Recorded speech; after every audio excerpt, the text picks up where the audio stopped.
Okay, so we're still very much knee-deep in Halo 2's 20th anniversary celebrations, and, well, to celebrate, Halo Studios just dropped a brand new Halo 2 adjacent story that, I'm gonna be honest, is one of the best Halo stories that we've had in years. It's called The Age of Retribution, and it acts as a direct prelude to my favourite Halo level of all time, Uprising. If you can believe me, this story somehow makes that level even more sad. I hope you guys like heavy price paid, because you're going to be hearing it a lot throughout this video.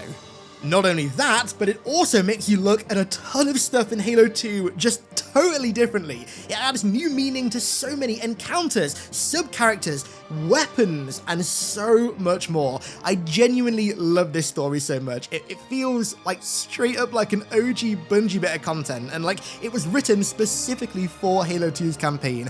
So, let's stop the hype and start the content. Real quick, no camera for this one still, because unfortunately I'm still suffering from an eye infection, but with that said, let's begin. So, the story begins on November 3rd, 2552, the day after Chief assassinated the Prophet of Regret, and the same day as the final act of Halo 2, from Sacred Icon to Great Journey. It opens in the Grey Hills of Delta Halo, overlooking the control room, and for the most part is told as a personal account by the elite who the Arbiter meets right at the start of Uprising. This elite miner, who remains nameless throughout the entire story, was stood in the hills overlooking the Chamber of Consecration when, again, he heard Onsu Valonro, an elite honor guard, murmur the words, "The High Prophet of Regret is dead." It was the 6th time that he'd heard the honor guard utter those heavy words, but yet they still held the same level of reverence, sadness, and disbelief as the first. Word had spread throughout the ranks of the Covenant that the unthinkable had indeed happened. The demon was here, on Delta Halo. He'd assassinated the Prophet of Regret, and worse still, that the Prophet of Truth had ordered the Solemn Penance to unleash its cleansing beam upon the holy temple where Regret's body lay, desecrating the holy site. An act of extreme heresy, but one that was unfortunately necessary given the circumstances. But the indignity of all of it was exacerbated by the accusation that the Hierarch's assassination was the elite's fault. The species had been collectively blamed for it, and as such, radical change was occurring throughout the Covenant. The changing of the guard was at hand. The elites were being relinquished of their role as honor guards by the brutes, of whom, despite being relative newcomers to the Covenant, were being shown immense favour as of late.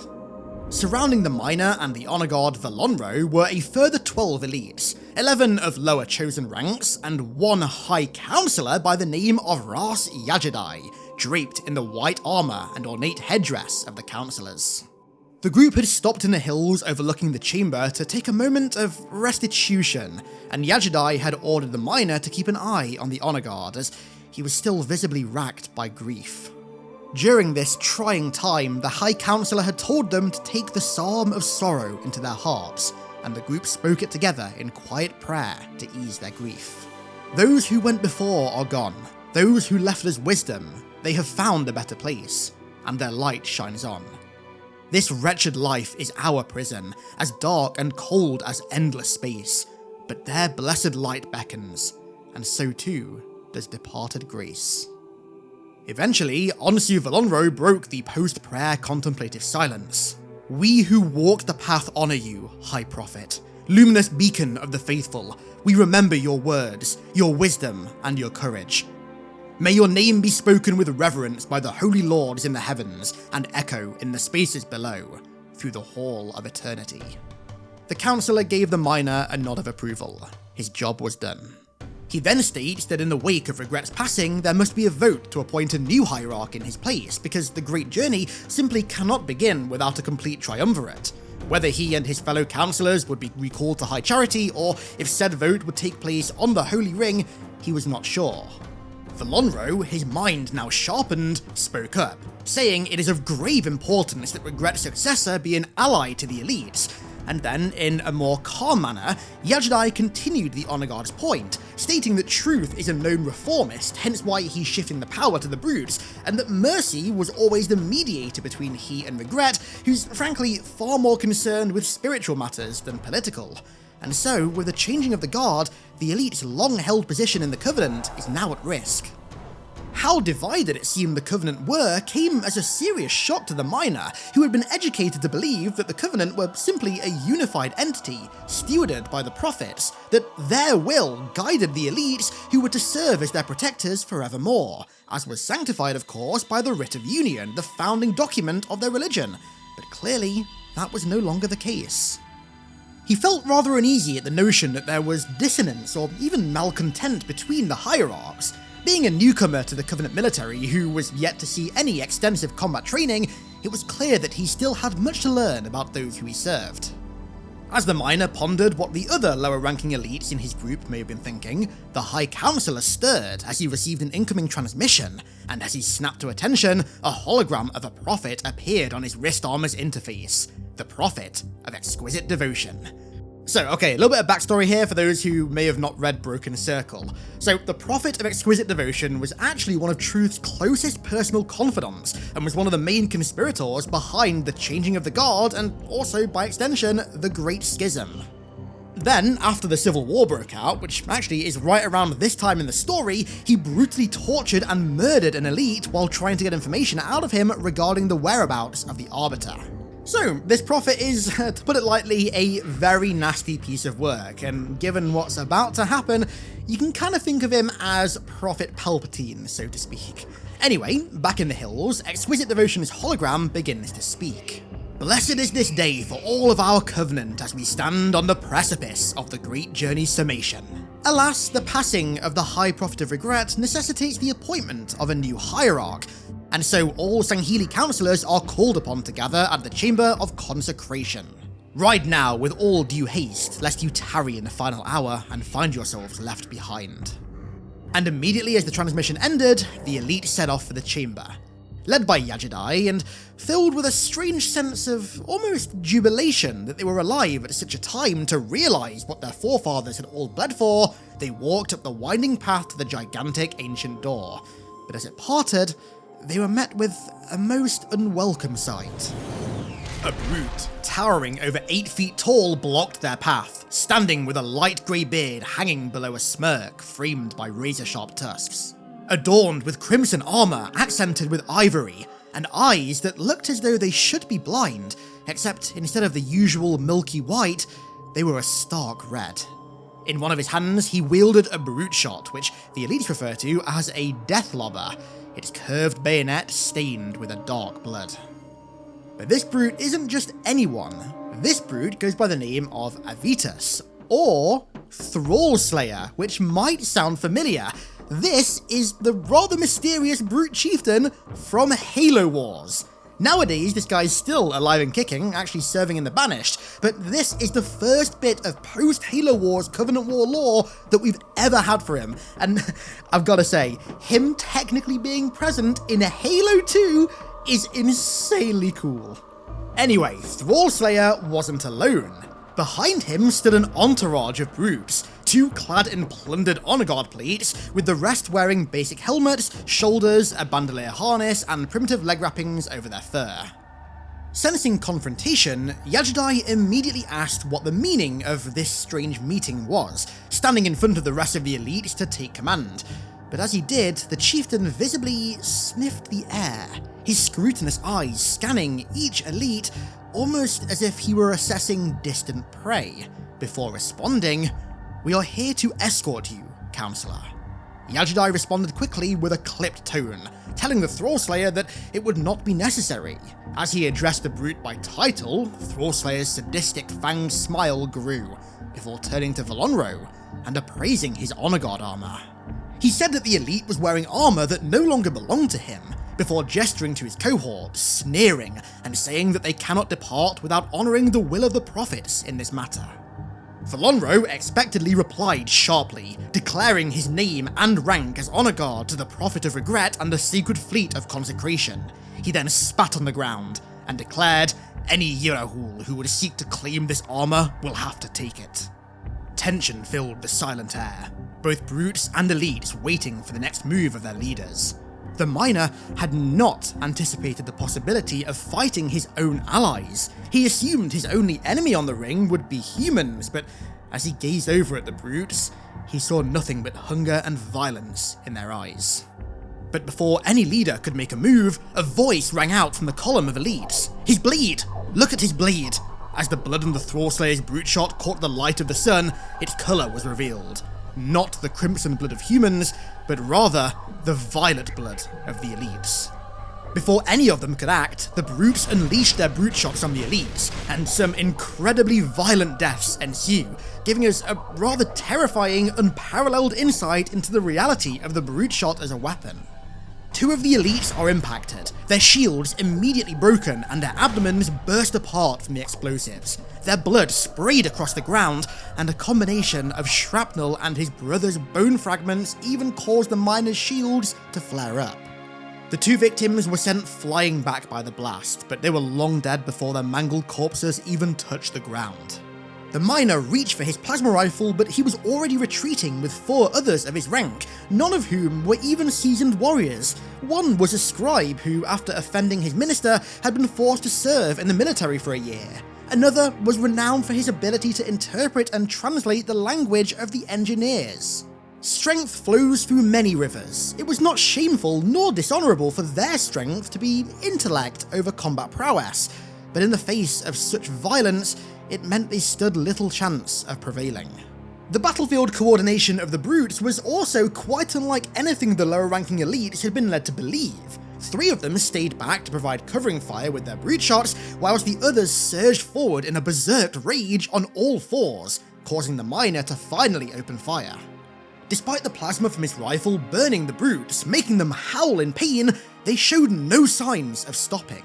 But then, they were joined by Volonro, the honor guard, who drew his blade and commanded them to continue firing, to focus their fire on a single target. One of the berserking brutes leapt in the air, and Volonro swung his blade upwards, slicing the beast from waist to foot, causing it to collapse in a writhing heap of agony.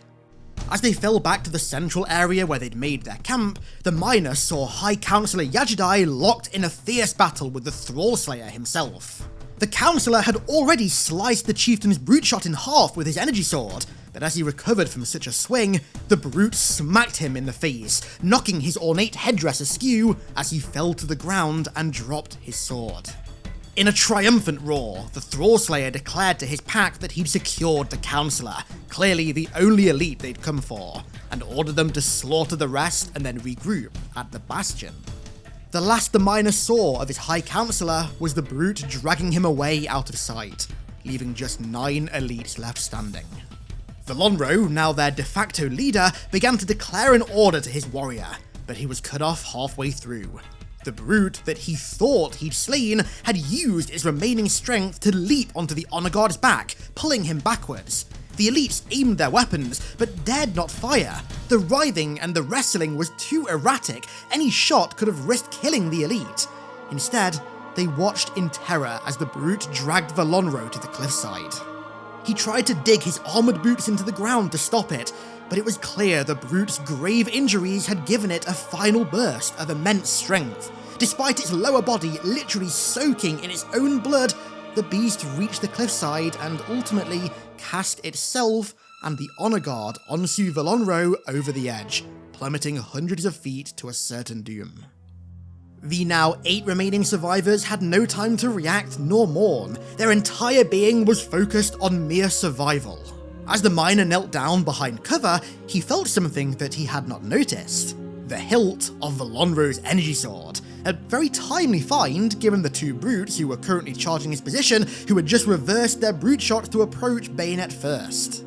4 elites broke from cover to try and disperse the brute's onslaught, but they merely took it as a challenge and intensified their attacks.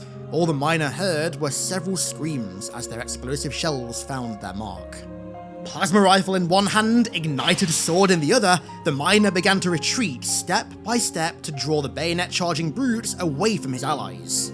Unlike the Thrallslayer though, who had a clear lust for violence in his eyes, these brutes were inscrutable, their faces little more than expressionless masks. Their entire perception was just locked on what he might do with the honor guard's blade. One of the brutes made a purposefully intimidating step forward, causing the blade novice miner to swing in defense, which was exactly what they wanted. As soon as he was spent from the swing, the other brute crashed into him, throwing him back into the hard rock wall. His plasma rifle flew from his hand, and one of them kicked it even further away. And then, the final blow was dealt.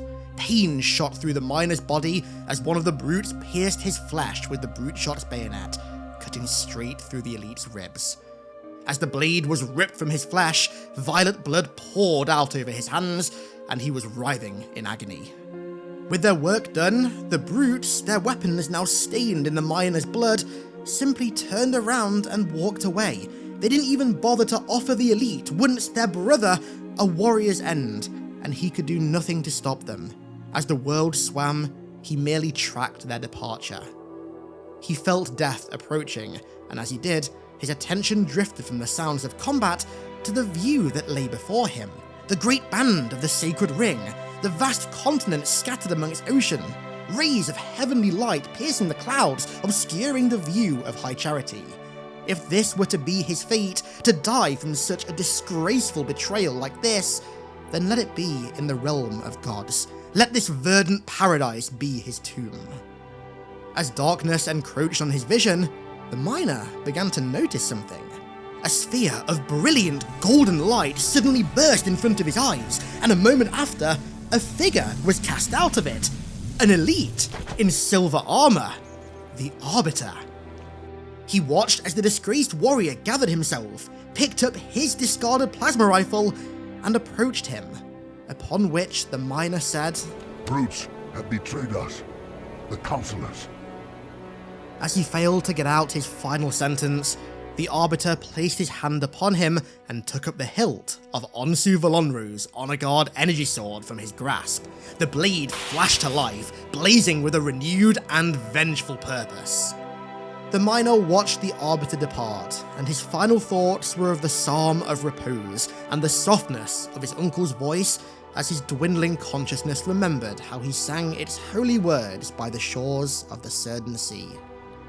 With eyes aloft and tensions high, we gain that which we seek. Rejoice in thine keep's battle cry, a song to separate the weak. Of time it walks among us here, the blade comes for us all. But in our stead, we claim our dead, when echoed in the hall. The story then skips forward a little bit to the Bastion of the Brutes, which is the prison cell that you fight through during Great Journey. That place now has a name, very cool. The story picks up with High Councilor Yajidai as he regains consciousness, his arms locked in the immobilizing grip of two brutes as they drag him across the Bastion's ornate floor.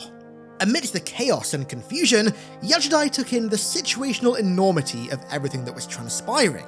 He found himself precisely where countless of his forefathers had fought and died for, and yet, at the threshold of everything his kind suffered for, he was racked with doubt and apprehension. His thoughts were sharply interrupted by the Thrall Slayer though, bellowing at his brutes to take the Councilor to the upper level, where he was placed in a cell in the back left side of the room. It infuriated him that once upon a time these cells had been used for any number of untold purposes to benefit the ring's divine architects, but now they were being used to house those who were opposed to the brutes' insipid scheming. Such a disgraceful use of the gods' creations. As the brutes marched away from Yajidai's cell, Thrallslayer remained. He asked the elite if he thought that this situation was a sign from their gods. The fact that the High Prophet, most closely concerned with the station of the elites, would be the first to fall surely indicates that the weak must be culled before the great journey can commence. He says that regret is who failed the elites, and now it's what fails you. Yajidai retorts by lambasting him for mocking the death of a hierarch, questioning if this is what the brutes find worthy of transcendence. Thrallslayer then repeats the word transcendence, almost spitting the word out before doubting its existence. Yajidai too agrees that, yeah, maybe the transcendence that they seek doesn't exist, but at least the elites live their lives with honour and purpose, to which the brute questions what purpose this ring has even brought him. The elite then says that he doesn't speak of the ring, but rather of the bond he has with his brothers, Bonds transcend both duty and destiny. But barking back, the brute questions what the elite actually knows of brotherhood. It is not your kind that the hierarchs feed to the front lines to batter the redoubts and resolve of an empire's enemies. You do not watch your brothers bleed without benefit across countless forgotten worlds. And when their bones are turned to glass alongside the corpses of our prey, you do not watch others reap the renown of a victory unearned. No, Councilor, our time has finally come, and we will not relinquish it for the sake of what you call honour. Following which, the air hangs silent, before the Councilor addresses Avitus by name with a subdued, yet intentional tone of respect. I have seen you serve. I know what it is to bleed for your brothers and to bear the stain of their blood on your own hands. But know this, the Great Journey does not include you in the way that you think it does. The prophets can discard you just as they have discarded my kind. They are steering the ship on this journey. We are simply manning the oars. But before the chieftain can provide a response, their exchange is interrupted by the screech of a jackal entering the chamber. It squawked at Thrallslayer that two brutes named Alias and Ignis send word. They bring back traitor Legolo and a new councillor for questioning, which explains the other councillor and the two hunters in the cells as well. Quick tangent, I've gotta say, I love that the hunters rebelled in favour of the elites as well. Obviously we knew that already, but just this added detail to that happening, and also the fact that some of them were actually captured by brutes. Man, I love that so much. But anyway, back to the story. Before Avitus walked away, Yajidai tells him to think upon his words, if not for himself, but for those who follow him. But the brute snarls back. It is you who will be doing the thinking. In the back of your chamber, you shall find a plasma rifle, and with it comes a choice. Acknowledge your shame and demonstrate penitence for your actions by searing your own stain from this ring you hold so sacred. Or wait for my return, and I will gut you slowly myself under the gaze of your fellow councillors and co-conspirators. The path is yours to choose. Now that threat, in fact, gave the elite a strange sense of peace. He remembered the end of the Age of Doubt, where the Ninth Age of Reclamation was welcomed in with zealous fervour among the elites and prophets. And now, that time had come again. This time for the Age of Retribution.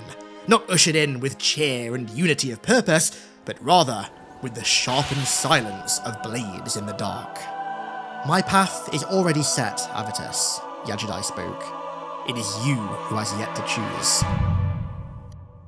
And that is the Age of Retribution, the backstory of the elite that dies at the start of Uprising, and also his plasma rifle, and also his energy sword, the brutes that you fight in the first area, and their immediate backstory, the councillor in the prison cell at the end of Great Journey, the hunters in the prison cell at the end of Great Journey, and the overall events that directly precede Uprising and Great Journey. Oh my god, okay, I won't waffle for too long, but what I will say here is that the added depth that this story gave to those levels was genuinely sublime. Like, this legit felt like a Bungie story to me. Uprising was already my favourite Halo level of all time, but now, man, it's like, Covenant was always number 2 by a little bit, but now Uprising is just a clear number 1. I love this story so much. Major props to Alex for writing it. Bravo, honestly, bravo. And so, with that said, I'll keep the ending very short and very sweet. I'll round that one out there. If you guys enjoyed, then obviously show your support down below with a like and the sub. And with that said, I want to give a huge thank you to all of my amazing patrons for the continued support over there as per usual. Thank you all so much, and thank you all so much for watching. I really do appreciate it, and I'll catch you all in the next one.